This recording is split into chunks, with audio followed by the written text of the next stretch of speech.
Satu lagi projek infrastruktur berimpak tinggi oleh Kerajaan Sarawak. Jalan menghubungkan Miri ke Marudi, Marudi ke Mulu serta Long Panai ke Long Lama. Pembangunan infrastruktur ini melibatkan pembinaan jalan standard R5, R3 dan R1 sepanjang 160.5 km.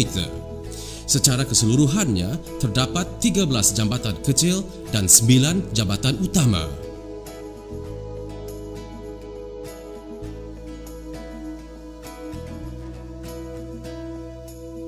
Projek ini terbahagi kepada 3 zon utama. Zon A dari Miri Eastwood ke Long Linai. Terdapat 2 jambatan utama yang menyeberangi Sungai Bakong dan Sungai Long Linai serta 7 jambatan kecil menyeberangi Sungai Dalam, Sungai Taniku, Sungai Kurai, Sungai Tanggap, Sungai Arang, Sungai Bulu dan Sungai Linai Damit. Zon B dari Long Linai ke Kuala Melina. Jalan standard R3 sepanjang 47 km ini bakal menghubungkan Long Linai ke Kuala Melina. 3 jambatan kecil akan dibina menyeberangi Sungai Jungkok, Sungai Abang dan Sungai Melina serta 5 jambatan utama menyeberangi Sungai Apoh, Sungai Tutuh, Sungai Terawan, Sungai Bah dan Sungai Imam. Dan Zon C, Long Panai ke Long Lama. Jalan standard R3 bermula dari Long Panai ke Long Lama sepanjang 27 km melengkapkan lingkaran jalan dalam projek infrastruktur ini. Laluan ini melibatkan pembinaan 2 jambatan utama menyeberangi saluran paip gas Sabah Sarawak SSGP dan Sungai Temala serta 3 jambatan kecil menyeberangi Sungai Paong, Sungai Bersungai dan Sungai Belok. Projek ini dijangka siap sepenuhnya dalam masa 4 tahun, bermula pada tahun 2021 sehingga tahun 2024. Setiap zon dibahagikan kepada 7 seksyen mengikut penempatan utama di sepanjang laluan. Zon A, Seksyen 1A, Miri sehingga Jambatan Sungai Bakong.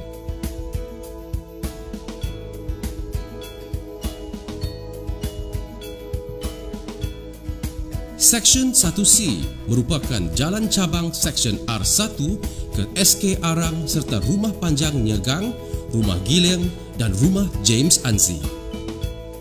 Seksyen 1B, Sungai Bakong ke Bandar Marudi. Seksyen 2, Bandar Marudi ke Simpang Puyu.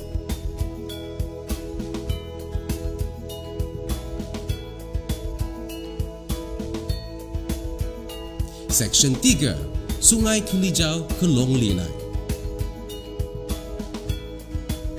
Seksyen 3A, Jalan Cabang bertaraf R1 ke Rumah Lajang, Rumah Anthony, Rumah Nandong, Rumah Asom dan Rumah Rock.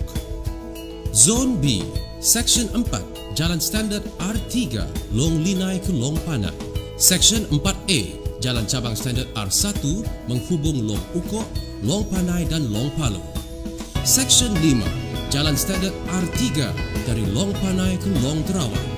Seksyen 5A, Jalan Cabang bertaraf R1 menghubung ke Long Terawan. Seksyen 6, Jalan Standard R3 dari Long Terawan ke Kuala Melina.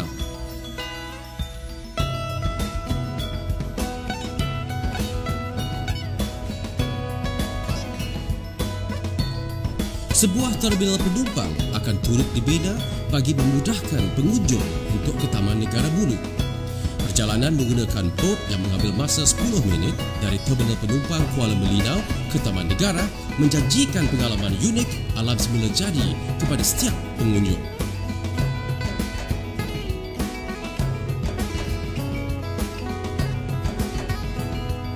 Terminal penumpang ini dilengkapi dengan kemudahan asas seperti tempat letak kereta awam, tandas awam serta surau. Di samping itu, kemudahan load komersial seperti medan selera, ruang demonstrasi keretakan tempatan dan kedai cenderamata juga disediakan.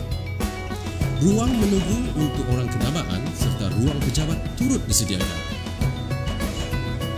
Zon C. Dari Long Lama, pengguna dapat menuju ke Miri atau Bintulu melalui jalan Long Lama Lapok Beluru dan seterusnya keluar ke Lebuh Raya Pan Borneo. Projek ini dapat memberikan manfaat kepada kira-kira 75,000 penduduk di kawasan barat. Melalui rangkaian jalan ini, taman negara di bahagian Miri seperti Kejin Tugang, Logan Bunut, Mud Volcano, Lambir dan khususnya Taman Negara Bulu yang juga merupakan taman warisan dunia bakal menjadi destinasi pengunjung dalam dan luar negara dengan lebih mudah dengan adanya alternatif pengangkutan darat selain pengangkutan udara dan sungai. Dengan adanya akses jalan raya yang lebih teratur, ianya dapat memajukan lagi taraf kehidupan di bahagian Marudi dan pedalaman barat dari segi perhubungan, aktiviti sosioekonomi, budaya, kesihatan dan pendidikan serta mewujudkan lebih banyak peluang pekerjaan terutamanya untuk penduduk tempatan. Lingkaran jalan ini juga menyediakan laluan untuk menyalurkan kemudahan bekalan asas seperti elektrik, air, telekomunikasi dan digital. Industri pelancongan akan lebih maju. Jarak bukan lagi penghalang.